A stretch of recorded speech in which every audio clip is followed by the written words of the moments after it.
We'll keep a track on that particular story, but for now we have got something more important to worry about. It is the day of counting, and hopefully in the next few hours we'll get to know as to whether a single party gains majority in the state of Karnataka or if we are headed towards yet another coalition government. Well, as a matter of fact, before the polls, when a survey was conducted, most of the people in Karnataka chose a single party over a coalition government. And for more on this, we are joined in by the man himself from C Voter, Yashwant, who's joining us right now on a live chat. A very good morning, Yashwant. Some very interesting forecasts made by your team there. Are we looking at a possible coalition government, or are we looking at a single party gaining simple majority and forming the government on its own? Well, for the last 5 years, the electoral history of India is clearly showing that the people of this country are voting more and more for absolute majority, clear-cut, single-party rule. They don't really like to see any coalition government, forced coalition government so far. So going by that trend and going by the turnout that we have seen in Karnataka this time as well, keeping in line with the other historic high turnout that we have seen in the last couple of years across the country, I believe that people of Karnataka largely would give one party a clear mandate to rule the state. Nevertheless, because Karnataka happens to be one of those few states where we have a three-cornered or a four-cornered contest, a possibility or probability of any one single party, in this particular case the Congress, falling short of the magic figure cannot be ruled out. But by and large, whatever the exit poll data and the pre-poll data that we had collected, it seems that the vertical split of the BJP vote might eventually give a default victory to Congress in a clear term. Well, if we actually have a broader perspective on the pre-poll as well as the poll survey that you guys conducted, it's amply clear that Congress stands to benefit thanks to BJP getting decimated in the state of Karnataka. But BJP's performance in itself is quite a debacle. Would you attribute it to Yediyurappa leaving the party? Is BSY playing a significant role there? Not in terms of coming back to power on his own, but in terms of completely decimating the BJP?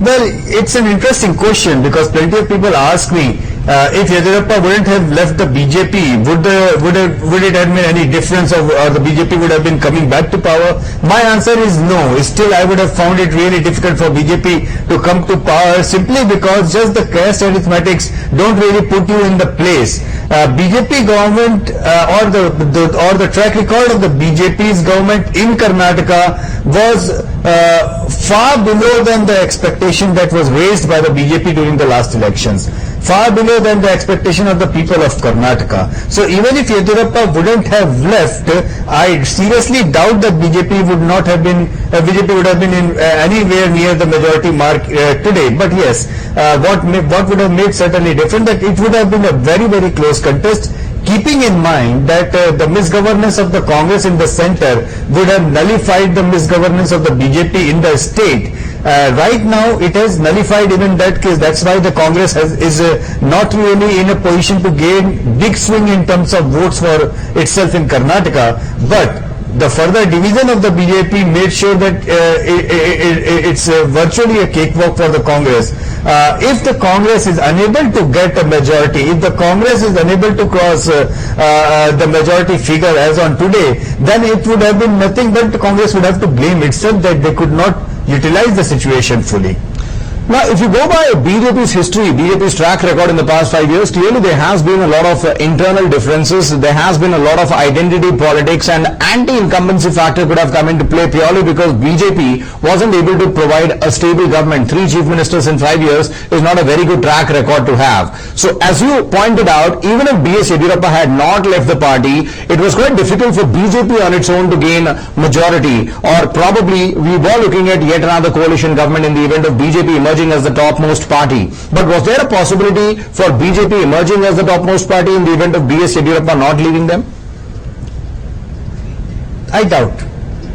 The clear answer is I doubt, simply because suppose if everything would have been the same within the BJP, Suppose even if Yadurappa would have continued as the chief minister of the BJP government, even then I have my full doubt that BJP would have been in position to emerge as the single largest party in Karnataka anymore, for a simple reason that the cases of corruption, the cases of misgovernance, the idea of a clean government, that was absolutely evaporated the moment the BJP started its inning in Karnataka. So the BJP which came to power claiming we are the party with a difference, that party with a difference tag in Karnataka was no more. It was very evident within the first 6 months itself of the party coming to power. The way the Bellary brothers were running this entire game, the way the party was under pressure from the people who had funded the electoral campaign in the last election, the way the ministers were getting implicated into corruption charges one after the other, I don't think that BJP, even with Yadurappa as the chief minister in power, would have been in a position to come up as a clear single largest party in this particular election. So, all in all, more than the internal scrubbings, more than the division, the first and topmost and biggest question that BJP has to introspect and answer: were they providing a good governance in Karnataka? Were they providing a clean government in Karnataka? Were they providing a governance which they would have been a big no? So if that was the situation, then even in the normal circumstances, even in the normal conditions, the BJP certainly would have found very, very difficult to pull it through in Karnataka this time. To compound it, Yadurappa going away, that was something which was BJP was nowhere in position to cope up with. As a political observer, as an analyst, would you say that the BJP literally squandered the opportunity that they got 5 years back, because it was the first time that BJP came to power in a state in South India, and they had a wonderful opportunity to actually consolidate their position had they provided good governance, but they messed it up royally, and you would blame their inexperience of actually handling a state government over here responsible for that? Well, you summed it well. The word would be a royal mess. It was an absolute royal mess for the BJP. And I think it has a lot to do, a lot to learn for not just for the BJP, but for everybody. Because I genuinely feel that the over-dependence of the BJP in the last election for the electoral funding on the Bellary brothers actually was the trigger point. This is where they started giving more importance to money in the campaign rather than for party and the workers in the campaign. This is where they actually ceded ground to the Bellary brothers. This is where the chief minister, Yadurappa, was forced to start creating something which could make him independent of the Bellary brothers, which could make the party independent of the Bellary brothers in terms of funding and the financing of the candidates. So I think the problem was much deeper. Somewhere I think BJP has to get into introspection why the hell they needed that much of over-dependence on some people, some quarters, which were not really suitable for the image for the party, who were not really suitable for the working of the party. How come some people, a section of people or an individuals could become larger than life in the BJP, which is actually a cadre-driven party, which is actually even today run on cadres. Individuals cannot really go beyond the party in the BJP, as the BJP said. But as far as Karnataka example is concerned, I think they allowed the individuals to go beyond the mandate. They allowed the individuals to go beyond the party, and that is somewhere where the BJP and its mother organization, the RSS, have to think very seriously what went wrong in Karnataka. Yadurappa being the biggest example, despite Yadurappa being asked to step down as chief minister, he still commanded quite a bit of power there, because he installed the next two chief ministers, including D.V. Sadananda Gaura and Jagadish Shettar. Now, coming back to Karnataka polls and the discussion that we had the other night, it was amply clear that either the electorate is a bit confused in the state of Karnataka, or somewhere they do not have many options, because even if you look at Congress gaining a simple majority, chances are very limited that they will be able to provide a stable government, because Congress in itself has got quite a bit of infighting, especially when it comes to the CM's position. And most importantly, Congress doesn't really have a tall leader who can stand up and deliver. Your views on that? Well, I fully agree. I mean, if you look at the Congress government, say for example in Maharashtra, I mean they have had 3 chief ministers in 5 years term, and in Karnataka also they had to change chief minister so many times over there. I wonder if they had to change, or it was just because of the whims of their high command that they had to they change it as and when required. But yes, I mean. When people of Karnataka gave a mandate to the BJP, they gave a mandate out of the frustration of the main party in Congress and the JDS together, out of the frustration that they were providing really bad turn of government in Karnataka, and they were hopeful that BJP could change that. So going back to the Congress is for people of Karnataka, I would say it's not something that probably they are doing it very happily. I would not say that, because they have had their own dose of Congress government and its failures in Karnataka for long. There was no other option as well. So it was a typical default verdict that we are going to see today. And the reason why I say that is simple, that if there was an anti-incumbency wave, ideally the opposition party should have been gaining huge chunk of votes in terms of while increasing the seats.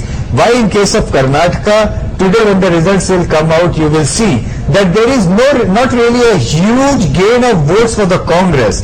There is a huge fall indicated for the BJP. BJP is going to lose not less than 10% of votes probably today when the results are out. But Congress is not going to gain big chunk of that. It is primarily going to the past party.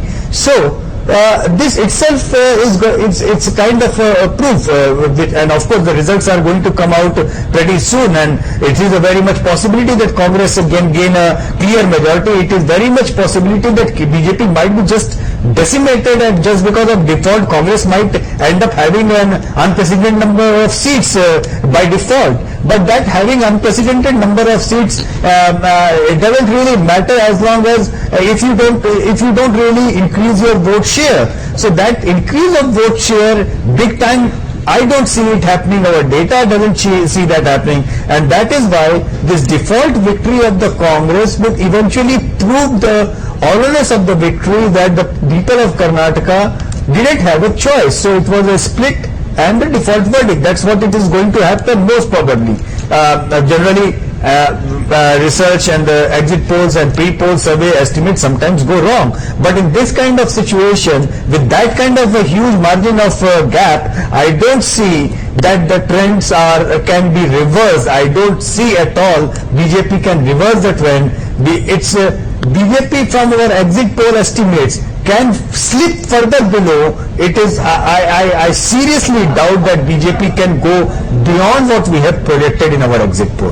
Somewhere as a political observer, do you feel sorry for the people of Karnataka, because they tried the Congress government, they were unhappy, and that is when they decided to go with either JDS or BJP. Last time around they voted for BJP hoping that it's a party with a difference, but now they are forced to come back to Congress, which in itself is a step backwards, because essentially Congress is not a very stable party in itself in the state of Karnataka. As I mentioned earlier, they don't have a tall leader, they don't have anything which is different from what their predecessors had. So somewhere as an outsider you feel sorry for the people of Karnataka, because they are not left with many choices and they are forced to choose one who could possibly be the best from the worst as of now. Well, certainly yes. I mean, though in terms of democracy, there is a cycle of democracy, somebody losing and somebody is winning. So that cycle of democracy is happening. On the face of it, it looks like democracy is winning. But actually you scratch a little bit and then you realize, and of course I do feel sorry for the people of Karnataka at large. Not just because that somebody is winning and somebody is losing. I feel sorry simply because the change or the cycle of democracy, if it fails to provide a better alternative, then there is a kind of stagnancy that happens in democracy, and that stagnancy is very dangerous in terms of governance. That stagnancy is very unfortunate in terms of people who have high expectation of governance. Now look at Karnataka. Karnataka, due to its service sector, due to its manufacturing sector, has been the cheerleader of India Incorporated and the middle class of India for the last almost 20 years now. The kind of government that Karnataka deserved, I would say, on a 0 to 100 scale, the Karnataka did not even get 33% scoring on the governance level. The Karnataka would have been could have been reached, I don't know where, if it would have got the right political leadership with the right set of political willpower. But it's unfortunate. So much Karnataka having offered, people of Karnataka doing so much, people of Karnataka offering so much to the state, to the country at large, but in return, in terms of governance, it has been absolute disaster from one combination to other, from one party to another, and I feel extremely disappointed by the way that the expectations of the people of Karnataka were so damn diluted by the people of BJP, by the elected representatives of the BJP, by the chief minister, by the party of the BJP. So I really feel sorry. I really feel sorry, and I just hope, I just pray to God that whatsoever and whomsoever come to power, may that person, may that combination, may that party just listen to what people of Karnataka want, just listen to what this great state needs in terms of support, in terms of governance, people of Karnataka in terms of enterprising, the rural Karnataka, the farmers. I mean, come on, it's a vibrant state. It's a state which has led India right in the front for the last 20 years. This entire growth story of India wouldn't have started, wouldn't have been there if Karnataka wouldn't have been there. So, Karnataka deserves much better. Karnataka certainly deserves much better. I just pray to God that it gets its due. Also, Yashwant, the other night when we were having a discussion in our studios, we had people from across political parties, and it was amply clear that everyone is short-sighted. They don't really have a long-term perspective in mind. What they're looking at this point in time is to come back to power by hook or crook. Congress is not worried about not making such a big, significant gain. They are happy that at least they'll come back to power. BJP, on the other hand, sound or look more than desperate to form the government yet again. For that, if it means stooping down to the level of forming a coalition again with the JDS, trying and bringing back BS Yediyurappa and the KJP, they are willing to cross all the hurdles to do that. So one thing is amply clear, that any political party in the country at this point in time is not looking at benefiting the people, it is looking at being in power, because we know that being in power makes a lot of difference in terms of their bank balances shooting up and they gaining all kinds of advantages which they may not sitting in the opposition. Well said. Pretty much. Look at the candidates. Look at the way they spend in the elections in Karnataka. What kind of candidates are we getting in Karnataka?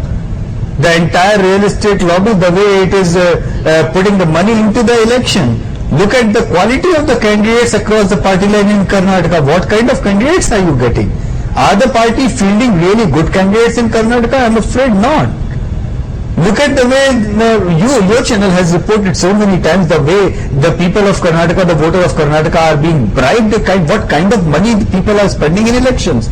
And if it's a very classic term of, if they spend so much of election, as they call it in the business term, the return of investment, what's the ROI? So if they spend this much of money in the election, they would expect the better ROI, and which in turn would eventually increase the corruption. So it's a very vicious cycle. The more they spend, the more corruption they will do, and the more corruption they will do, the more they spend. So eventually Karnataka is on a very dangerous vicious cycle. It has already entered. Who is going to break it? That's a big question. And what ironical situation it can be. Imagine Congress campaigning in Karnataka to dislodge the corrupt BJP government. And what is the Congress track record? Can there be a more visibly corrupt government than we could have at the center? I mean, I really feel sorry for the people of Karnataka when they go out, and they definitely want to kick out the BJP for all the misdeeds that they have done, for the poor governance that they have shown, for the corruption that they have shown. But what are the options? And when you look at the option and you look at the track record of the UPA government at large, I mean, how disheartening that is. How disheartening that is when you go into the polling booth and looking at the option that, okay, where exactly, what are we getting into as an alternative? So it's like it's a vicious circle. Somewhere, I mean, I understand that that many a times the political this is difficult to be broken. I mean, people or leadership find it stereotyped in a way that, okay, we have to do it this way, we have to win it that way, we cannot win if we do not do this. But I think somewhere this cycle has to be broken. Somewhere, if political class is not going to do it, then the people of Karnataka might do it sometime. We have seen in the last two elections plenty of the citizen advocacy groups fielding up candidates, plenty of very interesting independent candidates coming into the fray. And trust me, the vacuum of leadership, the world, it's a global phenomena. If you are an avid follower of the world history, if you are an avid follower of electoral history or political science, you would know and you would see that there never in the world history has been a time when the vacuum of leadership stays for long. No, I'm sorry, it doesn't. People just pick up anybody and put up in the leadership position. You know, the recent world history shows it. In the Arab Spring, it shows it. We are a democracy for God's sake. So if in Tunisia they can figure out Mohammad Bouazizi out of the nowhere, even after he died, as a leader and a cause to do something good for the country, it's a vibrant democracy. So people here are not going to wait.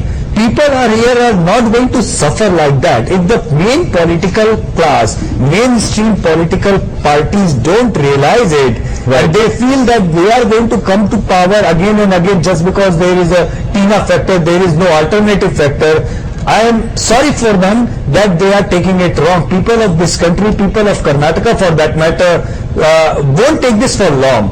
Eventually, very near future, there would be candidates and there would be alternatives who are going to fill up this vacuum. Yashwant, if we also, the people of Karnataka, start thinking like politicians, then hopefully we've got something good in store at least for the next 10 to 12 months, because in the event of Congress forming a government over here in Karnataka and with UPA being at the helm of affairs in the center, there is a possibility that there could be some good inflow of funds, some good development work happening in the next 10 or 12 months. We'll come back and discuss that. Be with us, Yashwant. Before that, let's show all our viewers some prominent candidates who are obviously fighting the big battle in Karnataka.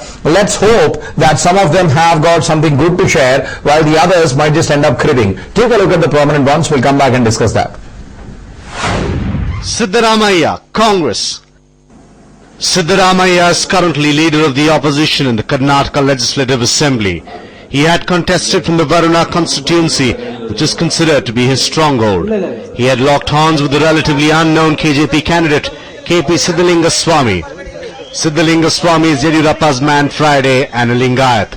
Siddaramaiah has also served as a Deputy Chief Minister of Karnataka on 2 occasions. He is a leader of the Kuruba Gowdas community. He is one of the candidates from Congress who is in the Chief Ministerial race. G. Parameshwara, Congress. G. Parameshwar is the current President of Karnataka Pradesh Congress Committee. He is also the MLA from Koratagere constituency. He is one of the strong contenders for the post of Chief Minister. This time as well he had contested from Koratagere and is looking to repeat his victory from the previous election, where he had won with a whopping 49,276 votes. Though Dr. Parameshwar is a political heavyweight, the fact that the region is a Janata Dal's stronghold cannot be discounted. Former JDS leader C. Chennigappa had won 3 successive elections from Koratagere before, while Chandraya had contested from the KJP. JDS had fielded Sudhakar Lal as their candidate. Jagdish Shettar, BJP. Chief Minister Jagdish Shettar narrowly missed out on the Chief Minister's post to Sadananda Gowda when Yediyurappa relinquished the Chief Minister's chair in 2011. He finally got a shot at the coveted post last year.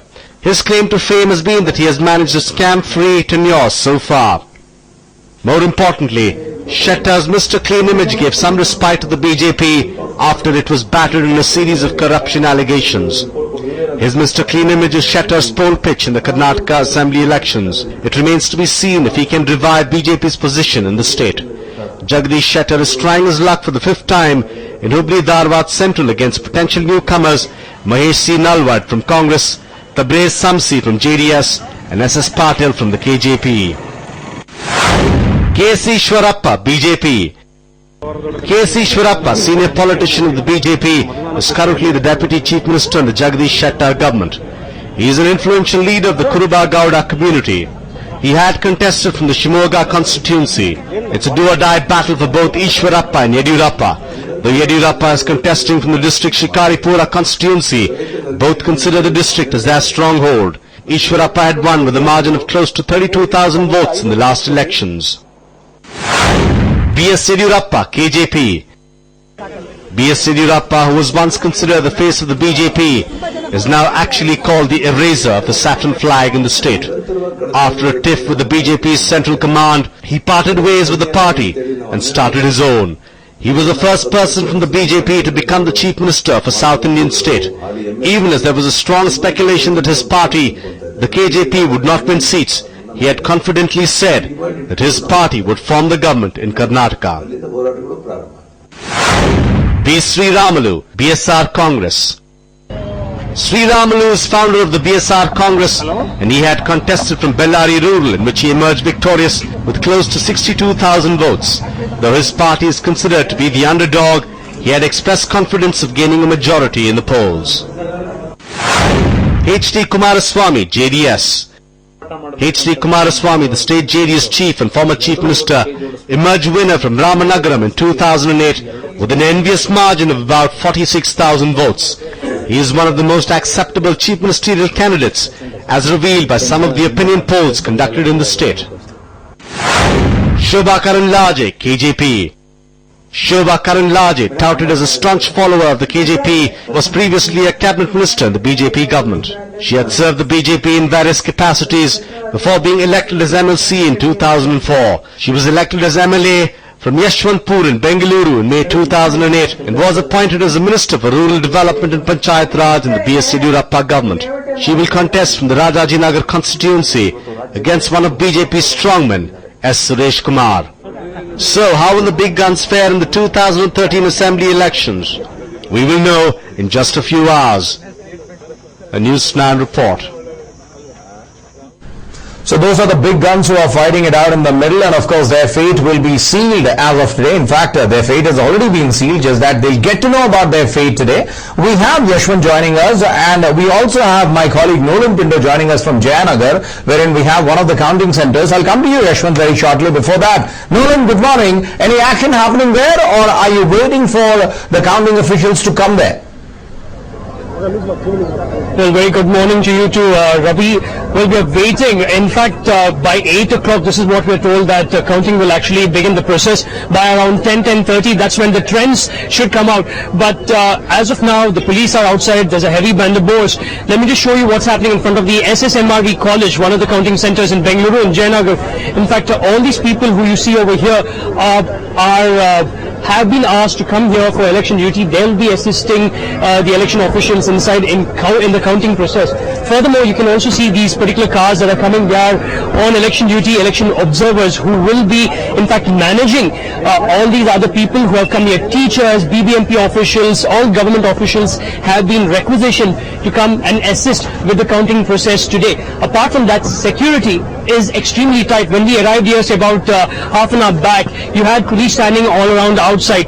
Barricades have been placed all over the place. In fact, if I can somehow manage to show you, the barricades have been placed right there. So we're told that 100 meters around this area, no vehicles are allowed, no private vehicles. So only on vehicles on government duty or vehicles on election duty are allowed to come to this area. Furthermore, people also cannot just loiter around in this area. You need to have an ID card for you to come over here, and the police are particular that only if you have an ID card, then only you can enter. In fact, if I can show you one of those ID cards that people have, then you'll understand what exactly is happening over here. Well, these are one of the cards that you need to have in order to come into this area. Without an ID card which shows what you're doing here, you are not allowed to enter this area. That's how tight the security is at this particular place, Ravi. But at 8 o'clock, this is what we are told. That is when the counting will start. And by around 10:30, the trends should start coming out as to which political party is leading in the state of Karnataka. Any rumors that are doing rounds right now, Nolan? Anyone talking about the fortune of the political parties, talking about the candidates who would come to power? Because generally, whenever there is an assembly of people, especially when it comes to elections, everyone is an expert. Everyone will talk about the possibilities and the dampness. So anything that you got to hear from the poll officials as well? Well, Ravi, everyone has been talking about, in fact, the entire state have been talking about the possibilities of which party might come to power. The exit polls itself have shown how the Congress should somehow manage to get a simple majority at least. However, today everyone is tight-lipped over here. In the morning, they've seen everyone, they're pretty early, it's pretty early in the morning. Most of them are just getting ready to go about to do their job of counting the votes from the electronic voting machines. And hence, everyone is tight-lipped. Poll officials are not speaking, the police are not speaking, nobody. But Ravi, at around 8-9, that's when they take a break. That is when they will start talking, because the trends should start kicking in. Get ready for a crazy day ahead, Nolan, because rest assured by about 8 o'clock you'll have thousands of people, supporters from various parties gathering right outside the counting center. Obviously within 100-meter radius they will not be allowed, but they'll all be parked outside, standing outside, and the moment the results are out they'll start celebrating. Some might just indulge in some kind of violence, and that is the reason why adequate security is in place. We'll come back to you shortly. We have Mr. Deshmukh joining us once again. Mr. Deshmukh, another question that I wanted to ask you. In the event of the Congress not getting a simple majority, a clear majority, is there a possibility that BSY could play the kingmaker's role? Well, it depends on if at all the kind of situation arises, then how many seats is that Congress is going to fall short. First of all, I don't really see that happening, and if at all if it happens, I don't see Congress being really far away from that mark, and I guess they would be happy to take in the independents and the smaller ones rather than asking for BSY to support them. Having said that, I mean, everything is a possibility in a four-cornered contest or three-cornered contest. BSY getting those many seats in Congress, getting those many less seats, is that a possibility? Well, long shot, yes. BSY's main aim was to make sure that BJP is defeated, and I think he is going to succeed in that hands down. BSY's second aim was to become the kingmaker in Karnataka. That is something which I feel it's difficult to happen. I have a strong parallel to Karnataka. I have my own reasoning to Karnataka. I have seen this entire thing being played just the way it is in Uttar Pradesh almost 12 years back, when the BJP was in power and then the chief minister was ousted and he floated his own party. Kalyan Singh factor came in. Kalyan Singh again wanted these two things to happen. What he managed to make sure was that BJP was defeated in Uttar Pradesh, but Kalyan Singh never could become the kingmaker because he himself could not win. He managed to defeat the BJP, but he was never a force in himself to reckon with. So same is quite some extent is true about BSY in Karnataka. It is very strong parallel. I mean, Uttar Pradesh, Karnataka today is basically Uttar Pradesh revisited in 2002. And there is one more strong possibility. Let me underline this in this show before the counting starts. In Uttar Pradesh, when the BJP went down from power due to the split of the BJP by Kalyan Singh, BJP from ruling number one party went down not to the opposition but to the third place. Right. And that is the real danger for the BJP in Karnataka. God forbid if today the BJP's tally goes down, then the JDS tally that JDS is going to become the main opposition party in principal opposition. Karnataka, not the BJP, and that would be an absolute disaster for the BJP. That is the main concern for the BJP at the moment. It's like history repeats itself. So we are revisiting Uttar Pradesh in Karnataka at the moment. Well, without being too harsh on B.S. Yediyurappa, one has to admit that his political career is pretty much over unless he happens to become the kingmaker, which also looks very unlikely at this point in time because at the most the KJP is predicted to win about 11 to 13 seats. So one has to conclude that his main agenda in life was to decimate the BJP, and it was more of an ego issue for him that he was ousted as the chief minister by the party which he claims he established in Karnataka. Well, due credit has to be given to Yediyurappa for that. I mean, if BJP gets defeated or vanished today from that level, I think the BJP has to concede it was only and only because of Yediyurappa. And to be honest, we cannot give Yediyurappa his credit, his due.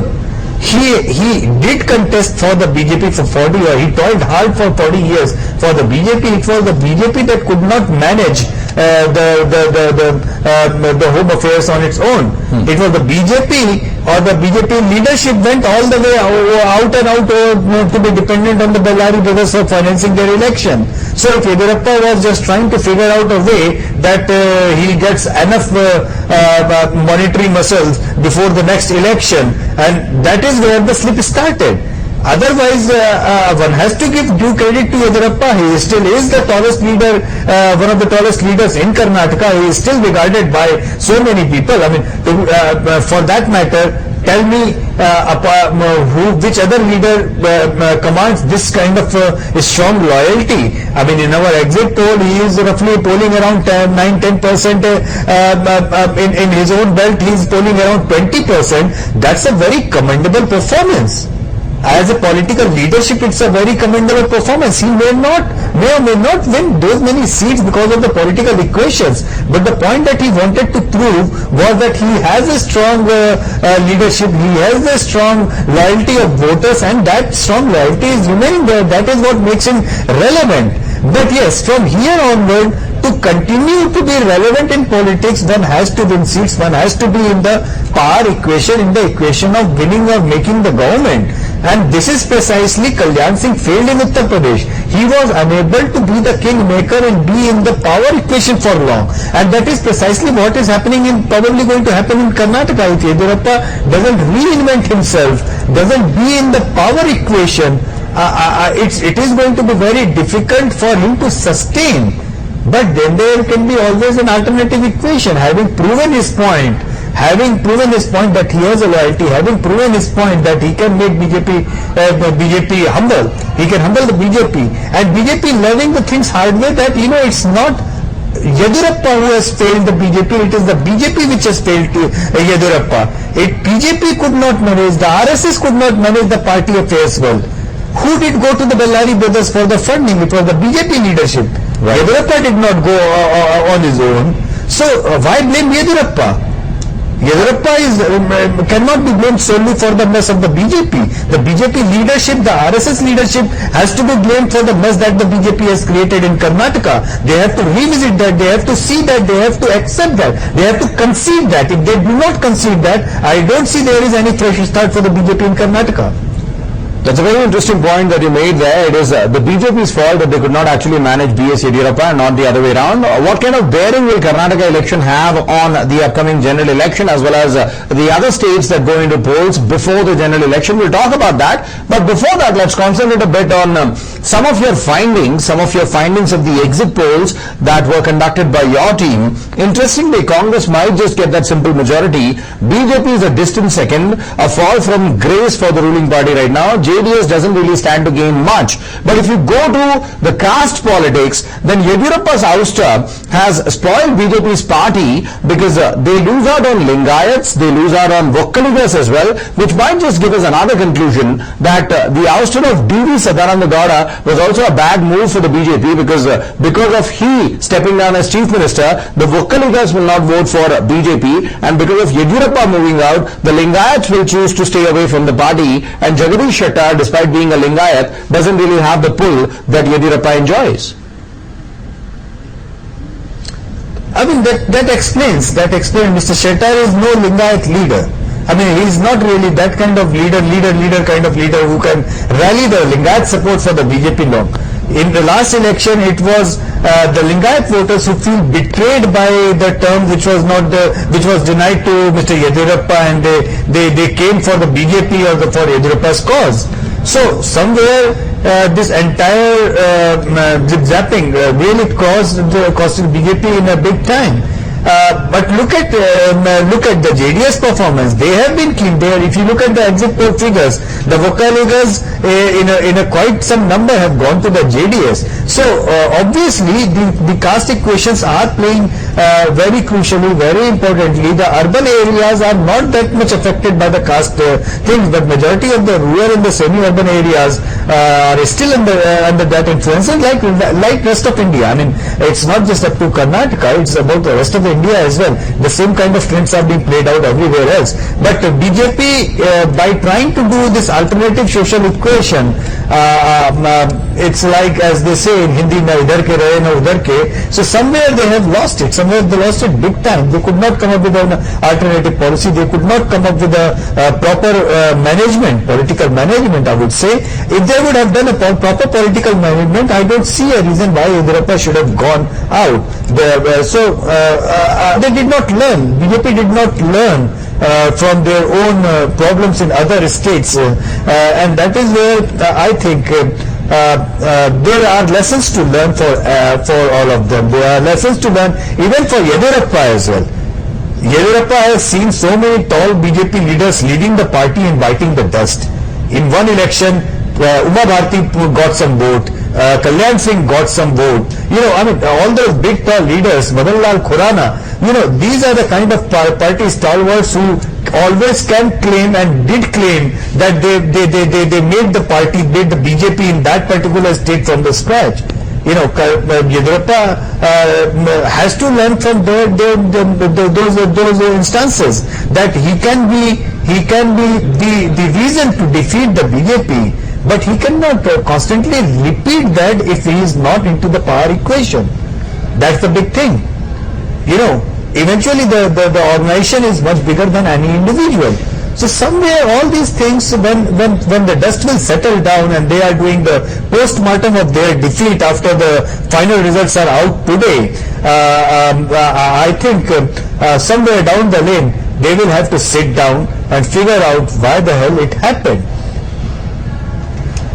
Well, as somebody from Karnataka, let's just hope that we get a stable government. If you go by the numbers that are on display on your screens, then hopefully we should have one single party forming the government. In all likelihood, it should be Congress. But if sources are to be believed, there could be a few surprises here as well. There is a high possibility that Congress might not just get adequate numbers, and they might have to seek support of either independents or some other fringe parties. Now, in the event of Congress getting anything less than 90, the other two parties could stake a claim to form the government yet again. That is JDS and BJP. Now, if that happens, it's going to be a catch-22 situation for both the parties, because the BJP would not want to trust Kumaraswamy, given their experience in the past. At the same time, Kumaraswamy will throw his weight around. Are we looking at a possibility of a coalition in the event of the Congress not being able to get anything above 90? And when I say coalition, are we looking at a BJP-JDS coalition all over again? Yashwant? That would be a travesty of democracy. That would be a disaster of democracy, I would say, because democracy is run by the mandates. If BJP, according to our exit poll, is going for such a crushing defeat, then that means that the people's mandate is going against the BJP to come into power by hook or by crook, by any way. The mandate would be for the BJP to sit in the opposition. If they do it, it would be disaster. I mean, it would be unthinkable of in a way, because of a simple reason, because that government cannot work. It did not work the last time. That government cannot work again. I mean, there is no reason why would that experiment deliver again. There is no reason for that. So So that would be a strange scenario. That would not be a very comfortable situation for the Karnatakas. I don't think so. And Karnataka, I mean, by and large, in the larger equation, answering your previous question when you talked about its impact on the national scenario, Karnataka is very well politically evolved set of electorate in the state, but it boasts of that, because long before that rest of the country could even think of having a split verdict, Karnataka had been for the last 30 years giving verdicts which was different for state and different for center. So for not even a single moment, Congress should think that if they win Karnataka today, they can expect the same mandate from Kannadigas in the upcoming parliamentary elections. So Karnataka is a highly politically evolved state. You can expect things from Karnataka which you probably cannot expect from people in other states of the country. Having said that, this election result will have some sort of bearing on the upcoming general election, because any party that comes to power, be it Congress or be it BJP, they'll be in a better position to consolidate their own position going into the general elections. You'll get the necessary funding. At the same time, you have the opportunity to do some quick development to woo the voters all over again. For instance, if Congress is aiming at the general election next year, and if they come to power in Karnataka, they've got 10 months to route the funds to Karnataka to make things happen, to woo the people, and that could make some degree of difference in the upcoming polls. Similarly, for the BJP, if they form the government over here, they are rest assured that they'll have to do it obviously with the help of JDS or the fringe players, and these players could play a role when the NDA coalition aims at coming back to power next year. Well, answer is yes and no. The Congress could, or a Congress decides to do something good in Karnataka, it certainly can. I mean, they have a government in center. If they get a government in Bangalore, it's the best possible combination that one can think of. But going by the record of the UPA government, I have virtually no hope that they can do good anything for Karnataka. Because in other states also there are combinations where Congress is in power. Look at Maharashtra, look at Assam, look at Rajasthan.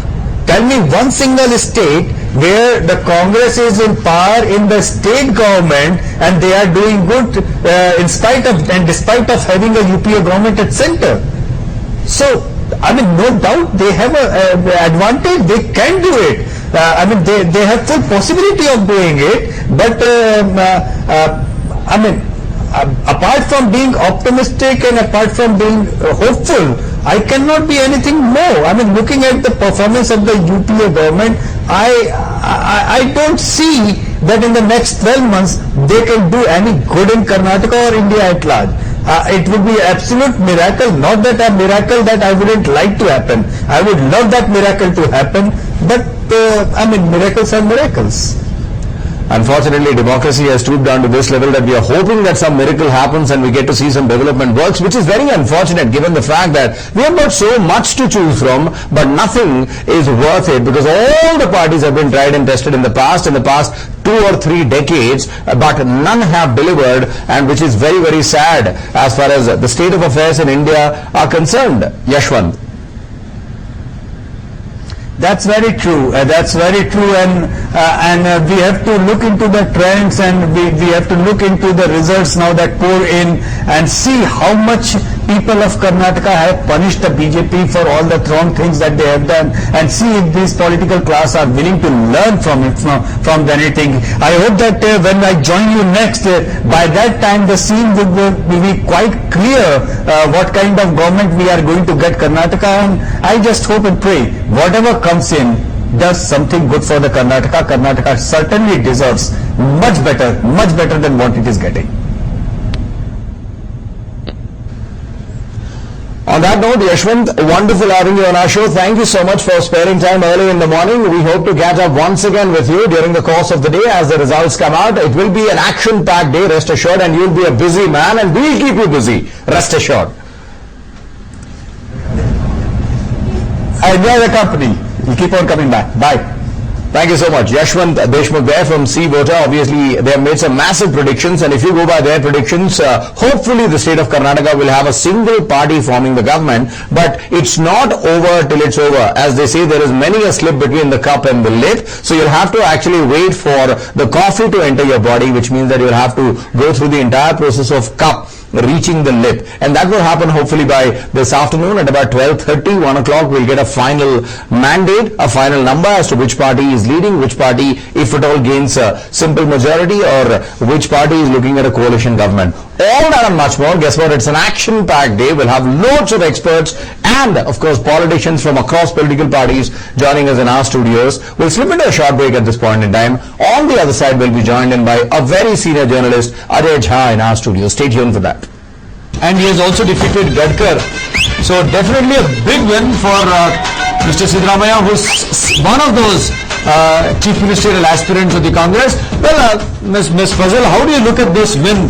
Siddaramaiah winning with less than 3 days of campaigning. That shows he's a tall leader. Same thing was done by Parmeshwar. I don't think he spent much time on his constituency. But his wife went out to vote. Shall I tell you, I asked him. Raghupati ji, let me finish that. Okay. His wife went out from village to village. But then it just depends on the popularity. Either you're a mass leader or you're not. Oh, you're not. So it's Siddaramaiah ji is clearly a mass leader. We'll come back and talk about if the mass leader can actually become a massive leader and become the Chief Minister of Karnataka. But before that, we are joined in by Deshmukh ji from C Voter, Yashwant Deshmukh. Yashwant, kudos. What predictions? You said anywhere between 108 and 118. Congress is almost on the verge of getting it. Just that you guys got one thing wrong. You said BJP would get about 51 to 59. BJP are decimated terribly. Much lesser, but this is something which I said In the morning, yes, you did mention. that it's I fear that BJP, it is an absolute repetition of Uttar Pradesh 2002, and BJP actually finished number 3 over there, and if BJP goes below the threshold point, then they might very well finish number 3 in Karnataka as well. So the fear have come true, and it's absolute history repeats itself, a classic history repeats itself kind of exercise, where the split in the BJP have done them in, where the entire, it's not a positive mandate for the Congress. I don't see they are going to gain much in terms of vote share, but they have gained a lot in terms of the split of the BJP. BJP has actually landed at number 3. JDS has got number 2, but Congress, as we said, will not need anybody's support, will not need independent, will not need anybody. Probably they are going to form the government on their own. That's what we had said. But taking now on, everybody in New Delhi since morning is asking me, what does it hold true for the national? What does it hold true for the parliamentary election? And we have said, you remember that this morning and as well as on the exit poll day, that for Congress to get confused with the verdict of Karnataka will not do any good for them. Let's keep it very simple. Even in Karnataka, if the Vidhan Sabha and parliamentary elections would have went together, I think Karnataka's would have given a split verdict. And Karnataka's have known to give a split verdict. They have always in the past voted for somebody in the state and somebody else in the center. So let's not confuse the verdict of Karnataka. Karnataka's verdict is very clear. People of Karnataka have punished an inept and corrupt government, an incompatible government. Those who dashed the hopes of the people of Karnataka have punished them. And the same flavor holds true for the center as well. Same flavor. Clearly the victory that has come over here for Congress. Okay, Shamanur Shivashankarappa wins from his constituency in Davangere South. Coming back to you, Yashwant. Now the very fact that Congress have won this election by default, it is not by their fantastic work that they have won it. It's not by default. It is by default because they were. This is according to C Voter. According to C Voter. According to C Voter. Okay, Yashwant, let me finish some question with Yashwant. Yashwant, you said Congress have won this election by default. They do have an opportunity now to actually consolidate their position if they provide some good governance. One hopes. Absolutely. For the people of one hopes. And as I mentioned, the classic line which I used on the exit polling day, this is a defeat for the BJP by design. Absolutely. And this is a victory for Congress by default. By default. Congress has the opportunity. I stand by that because there is because Congress has the opportunity. Congress can do it good. This is one of those occasions where they have a center power. They are in power in the center. They are in power in Bangalore. They can do so much good. They can do so much good. But if you are in Delhi today, you would have been looking at a different kind of night. So by now you must have got the breaking news. The parliament has been adjourned sine die. So they don't want to debate in parliament. They want to really brazen it out. They are not, I don't see if until and unless Supreme Court very clearly indicates their central leaders, I don't see them firing even them. So this entire mandate is for good governance in Karnataka. Hoping for a good governance, I would like to correct you on that because, and I think it's about time when all the people of Karnataka actually send a written petition to the Congress party saying that we trusted BJP, we have been fooled in the past 5 years, this is your opportunity to actually fulfill our expectations. There is a lot of expectation from the people of Karnataka. Told you Absolutely. of any importance, But but I'm a former minister. I know my party will deliver. We've already burned the our judgment for the fingers. UPA government. Then they are There will be no scope for corruption. Yes, Yashwant, sorry, yeah, let him finish. Yeah, Yashwant. I said if they misread the judgment, that people have given them power to do good governance give good governance in Karnataka. People have given them power to do which is transparent in manner. People have given a verdict against corruption. If they misread it, and they misread it that the people have given yes to whatever they are doing in center, that people are really happy with the UPA government, that people have given yes for the governance of the UPA in center, that is where they will be done. So I will request, I mean as a sympathizer to all the Karnataka voters who have so brilliantly given a clear-cut verdict. I mentioned, remember this morning only I was saying that for the last 5 years people of India are not giving a split vote. People of India are giving a absolutely clear mandate to rule. They don't want a Khichdi Sarkar. They don't want a Khichdi Sarkar experiment. So the mandate which is given to Congress, I will request the Congress leaders to accept that mandate with utmost humility that they have given this mandate for governance and against corruption, and this is not an affirmative mandate for the UPA regime. Absolutely. In fact, all the states that have gone into polls earlier this year as well as last year, most of them have got single majorities, which clearly means that the people do not believe in coalition governments. As a matter of fact, you guys only conducted an opinion poll earlier and almost 56%, if I'm not wrong, voted in favor of a single government instead of a coalition government.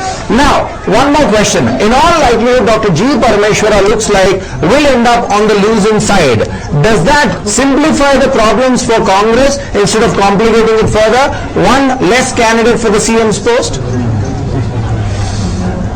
I think you're being very Yes and no. I mean eventually, It's sad. was this a question to me? Yeah, it was a question to you, Yashwant. Sad. Okay, I mean this answer is yes and no. It simplifies certainly because one person is less in the race. But that doesn't mean that if the Congress High Command thinks that this particular candidate is much better than others, they will appoint him. Winning or losing immaterial. For the Congress High Command largely, I see that they like to appoint the weakest of the candidates on the top until and unless any person has led the campaign on the face of it. I didn't see any Congress leader from Karnataka leading the campaign on the face of it. So I would, going by the history of the Congress, I would see that Congress leadership will figure out the least problematic candidate, the least competitive candidate who can go down to 10 Janpath and who can go down to the wish of Janpath and appoint that kind of candidate. Congress 10 Janpath leadership never wants to appoint any strong regional leader to the seat of chief minister until and unless that leader has actually taken the campaign right on the face of it. What he's saying. Okay, we have Nafees from Congress, Nafees Fazal, I beg your pardon, who wants to ask you a question. Nafees, please go ahead and ask Yashwant.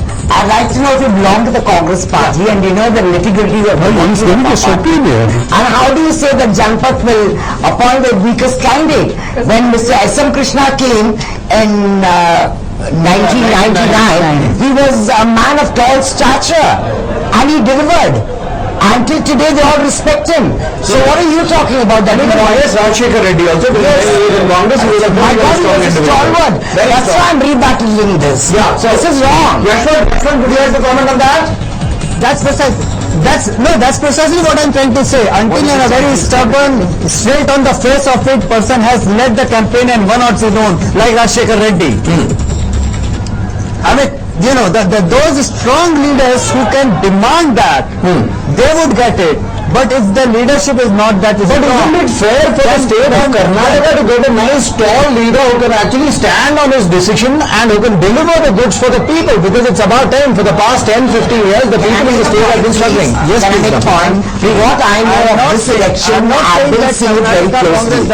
Mr. Rahul Gandhi, Yashwant, one moment, we'll come to you. Mrs. Sonia Gandhi, as we all know, was abroad. Mr. Rahul Gandhi has not interfered with the selection of candidates. He left it to these 60 leaders who formed the election committee. And there was no interference from the center at all. It was all localized. So I'm sure Mr. Rahul Gandhi, he keeps on talking about decentralization like Rajiv Gandhi. Okay. So he's going to his father's footsteps. They will not impose anybody from the center. You can take it. Rahul Gandhi is a man of a different kind of a vision.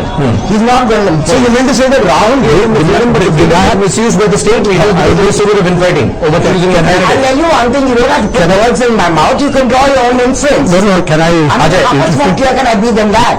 Ajay, I have a question to Yashwant. Yashwant, you seem to be pretty all right as far as Congress is concerned. But do you think you went somewhere haywire with regard to projections about Janata Dal? Well, it is very much in the range. We didn't get it wrong. We said that BJP is almost getting down to the Janata Dal secular level. It is just a matter of seconds, a matter of threshold, that if BJP loses a critical amount of votes further, they will certainly land up at number 3. This is precisely what we had said. Now you will appreciate the fact that Yediyurappa's party was contesting for the first time, and in survey or the exit polling, any party who is contesting for the first time, assessing their performance becomes a very tricky affair because there is no electoral history to that performance. I believe we projected for 12 seats to BJP, and if I'm not wrong, we are very much nearby that. Your prediction but it seems that they have eaten vote share in some more critical seats where the BJP has gone down and JDS has picked up. Yeah, that's right. I think the margin of seats could be about 10 to 15 in that case. Right. Shashwati, you wanted to ask a question? Yeah, please go ahead, sir. Yashwant, we have Mr. M. Raghupati from the JDS, a very senior leader. He wants to ask you a question. More of a JDS leader. An ex-Congress leader? I want to ask you one question. Yashwant. Yeah, please go ahead. You can hear. So, Yashwant, I want to remind you. You said that people have given different verdicts between Assembly and Parliament. I totally agree with you. In what today Kapil Sibal is laughing, same Kapil Sibal in 2014 is going to weep and weep and weep. That's my reading. What's your reading? I totally agree. I mean, because I will tell you exactly. Yashwant, if you listen, in 1980, we have